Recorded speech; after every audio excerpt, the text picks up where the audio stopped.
Welcome to Guide Guru. We hope this video helps. You'll start by ensuring Visual Studio has Git tooling and you're signed into GitHub. This lets Visual Studio manage repos for you.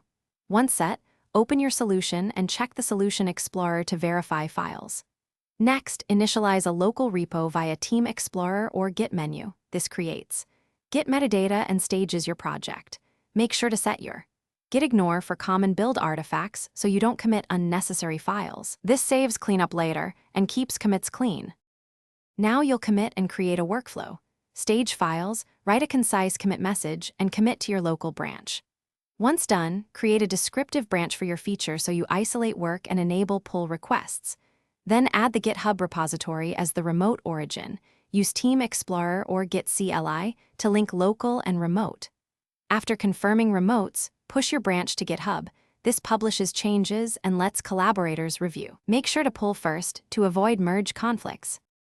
Finish by opening a pull request on GitHub to merge your branch into main.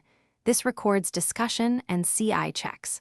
Once merged, pull the updated main into your local repo and delete stale branches to keep things tidy.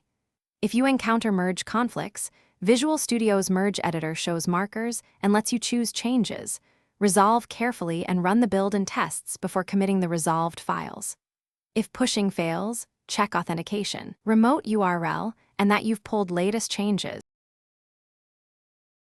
Thanks for watching. Consider subscribing if we helped you today.